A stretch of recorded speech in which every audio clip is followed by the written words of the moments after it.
y os voy a presentar un caso que he preparado con la doctora Aviso que esperamos que os guste. Gracias también a Pathology Online por animarme a presentar este caso. El caso que voy a presentar corresponde al número 28. Se trata de una mujer de 73 años, sin antecedentes médicos de interés, excepto una hipoacusia en seguimiento por el servicio de otorrino, además de opresión craneal generalizada diaria desde hace 3 años, con episodios transitorios de dificultad para el habla. Actualmente refiere cefalea, opresión craneal e inestabilidad de la marcha. La exploración neurológica es normal. En el transcurso de un empeoramiento brusco de su hipoacusia, el servicio de otorrino le realiza un TAC. En este observan 2 lesiones, una frontal izquierda y otra parietal derecha, de similares características con efecto masa y dependencia dural, y el diagnóstico radiológico fue de meningioma frontal izquierdo y meningioma parietal derecho.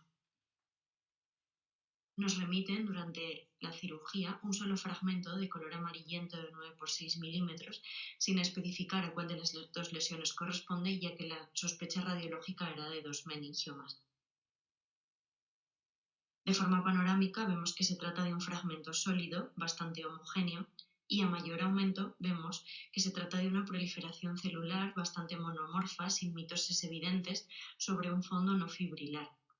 El diagnóstico intraoperatorio que se emitió fue de tumor no glial de bajo grado.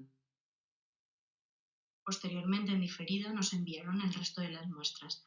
Una muestra A que correspondía a un fragmento de 35 milímetros de diámetro máximo, con una superficie de corte de coloración blanquecina, y una muestra B de similares características de 30 milímetros de diámetro máximo y que al corte presentaba una superficie amarillenta con áreas parduzcas. Esta es la imagen panorámica correspondiente a la muestra A. Se trata de una lesión sólida de contornos lobulados y superficie heterogénea. En esta imagen vemos que se trata de una proliferación de células epitelioides de tamaño medio que forman un patrón lobular, algunos separados por finos septos colágenos. Son unas células bastante uniformes con núcleos ovales y citoplasmas eosinófilos, y en algunas zonas vemos algunos remolinos. Sin embargo, la mayoría de los cortes correspondían a imágenes como esta, en la que vemos unas zonas muchísimo más hipercelulares, desorganizadas, que no parece que formen ningún patrón y presenta unos núcleos hipercromáticos. En esta imagen podemos ver a la izquierda un área con células fusiformes dispuestas paralelamente y entremezcladas con fibras colágenas, y a la derecha una imagen nuevamente mucho más hipercelular, hipercromática, con pérdida de patrón, donde ya empezamos a intuir algunos nucleolos. Aquí vemos un poco mejor esos rasgos atípicos celulares, encontramos desproporción nucleocitoplasma, nucleolos y vemos algunas figuras de mitosis. El diagnóstico diferencial que nos planteamos fue entre un meningioma, un perineuroma, un hemangiopericitoma o tumor fibroso solitario o un esvanoma. Se realizó un panel inmunohistoquímico básico en el que resultó una positividad parcheada para EMA y negatividad para GFAP. El índice de proliferación con Ki67 se estimó en alrededor del 14%.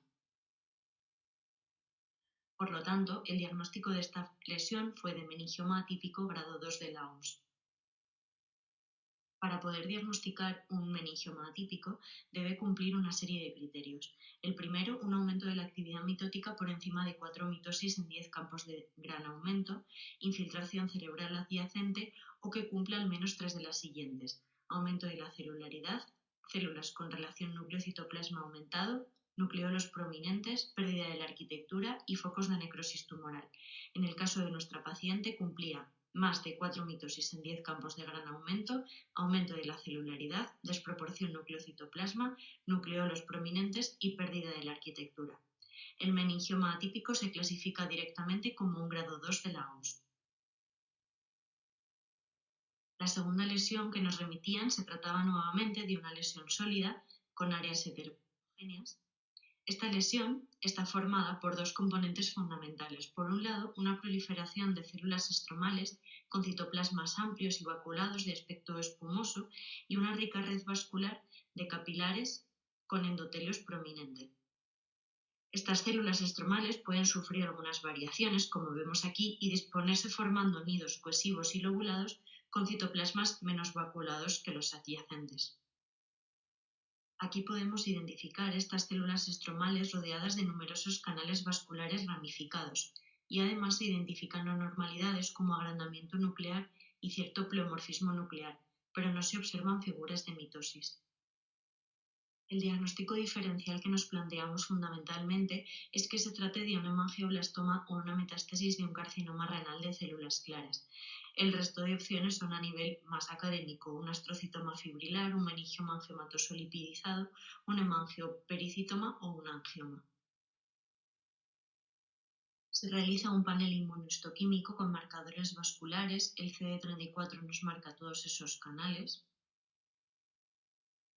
además de positividad intensa y difusa para vimentina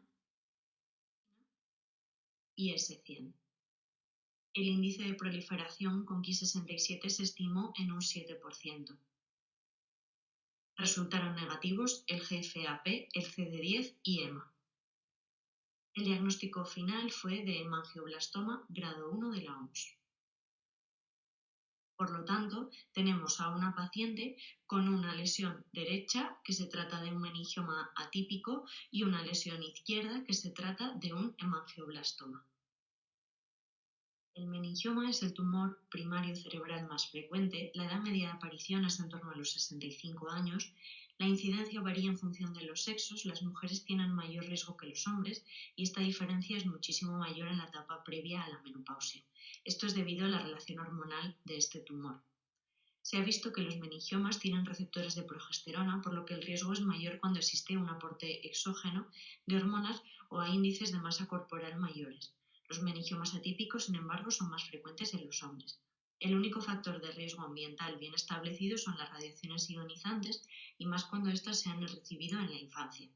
Son tumores de crecimiento lento y los síntomas que provoca son compresivos. El hemangioblastoma es un tumor cerebral muy poco frecuente. La mayoría son de localización infratentorial, y de estos el 76% se localizan en el cerebelo. En los adultos existe la misma incidencia entre hombres y mujeres. Son también tumores de crecimiento lento. En un 70% se trata de formas esporádicas, pero en un 30% se asocian al síndrome de von Hippel-Lindau. Debemos sospecharlo cuando se produce este diagnóstico en etapas previas de la vida, cuando las localizaciones no son las habituales, como en el caso de nuestro tumor, o se trata de lesiones múltiples. La clínica más frecuente es de aumento de la presión intracraneal, epilepsia o hemiparesias. Por lo tanto, ¿cuándo debemos sospechar un síndrome de von Hippel-Lindau? El diagnóstico clínico lo establecemos cuando existe un hemangioblastoma de sistema nervioso central o de retina, y además un tumor extraneural típicamente asociado a este síndrome, o una historia familiar relacionada. Los tumores típicamente asociados son el hemangioblastoma, como decíamos, el carcinoma renal de célula clara, el feocromocitoma o el tumor neuroendocrino de páncreas, entre otros, además de quistes renales benignos en otras localizaciones.